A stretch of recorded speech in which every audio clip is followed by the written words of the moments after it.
Barka da shigowa. Kamar yadda muka yi alƙawari wancan sati, za mu kawo muku da za ku sa products naku a cikin catalog naku.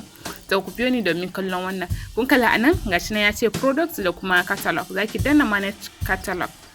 Kin kalla ina gashi nan catalog manager ba? To zan nuna muku yadda za ku yi adin wannan abin a cikin abin naku. Da farko za mu fita daga nan sai mu shiga catalog. Kun ga mun shiga catalog ba gashi nan ya kawo mana page catalog namu. Kun ga catalog ina empty. Sai za mu danna wannan box mai alamar plus, wannan add item kenan. Tunda ya ce add item, kika da nan yana nufin wajen da zaki sa hoto ko kuma bidiyon kayanki, wannan kuma sunan product ɗinki, wannan kuma price products naki, wannan description of products naki. In zaki hiding kafin ki reviewing abin nan prices din, zaki hiding mutane in sun shiga ba za su gani ba, sai kenan zaki gani. Amma kuma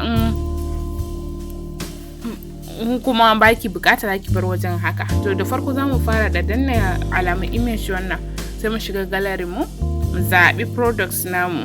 Yanda yake ni services nake providing, kin ga bani da physical products, amma for the sake of this video zan ɗauki wannan bedsheet ɗin da Asima Enterprises take sai da bedsheet nata da kayan kunkala products nata.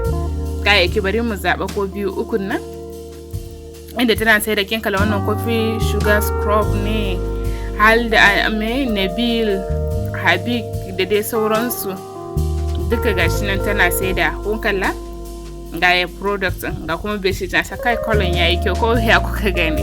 Ku je in kuna neman qualitative products na abin nan bedsheet dai, to in kuka kama Asima Enterprises an wuce wajen.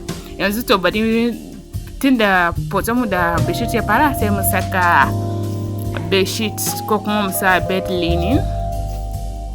Yawwa, sai mu sa price. Mu ce dai kin san ita ko mata ta yana da sauki da kuma rahusa. Bari dai in sa 5000. Na san dai ba zai wuce wannan ba, amma kai kin wannan yafi karfin 5000. To description sai mu saka blue. Kun ga bedsheet in blue ne ai. Blue with abin nan orange flower.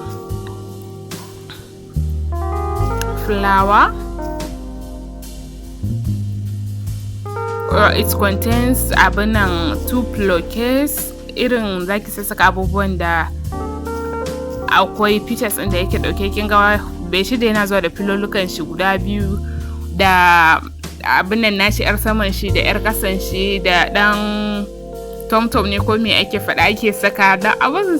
Kun sa abin ka da ni ma karambani ne na ganin siyo bedsheet na, amma kuma yayi min kyau sosai. Sai kun ga da shin faɗa kan gado na. Kun ga anan sai kun saka description ɗin features ɗin gaba ɗaya. Kun ga na saka price, na saka komai da komai. Sai mu danna save.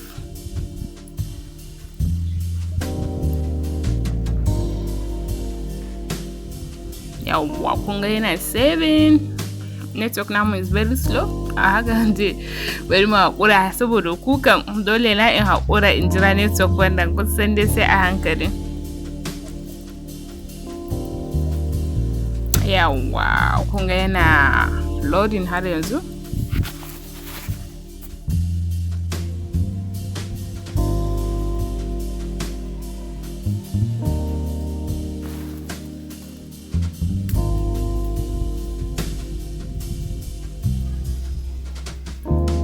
Yawwa, kun ga yayi saving. Kun kalla yanzu da aka shiga catalog manager ga abin da ya kawo bed linen blue with orange flower. Mutum ya shiga ya gani, kuma abin da ake bukata ba description nake zanto shine asalin abin da yake kan product, shine product nake ke containing. Kar ki sa description nake daban da su waye, in ba ka za ku bata da customers nake. To kin kalla catalog naki, idan kina so ki boosting ki abin ya reaching mutane da yawa kenan, ki add abin ki sa add a Facebook, zaki danna boost wannan. Idan kuma haka ne kawai zaki link naki nan zaki kofa. Kinga in kin copy link wannan sai zaki yaɗa shi a sauran wasu group naki. Mutane daga sun danna za su kalla products naki da list nashi da abubuwan shi. Wannan shine kaɗan daga cikin abubuwan da zan faɗakar da mu akan Catalogue namu kenan, yadda mu saka products namu a cikin Catalogue. Ku biyo ni wani sati domin ganin yadda za ki yi linkin na Facebook account naki da kuma Instagram account naki through business WhatsApp naki, inda za ki iya managing gaba ɗaya business naki a cikin WhatsApp naki ba tare da kin sha wahala ba. Idan kin saka items a WhatsApp zai je Facebook kuma zai je Instagram. Ku biyo mu domin kallon wannan abun wani sati. Mun gode.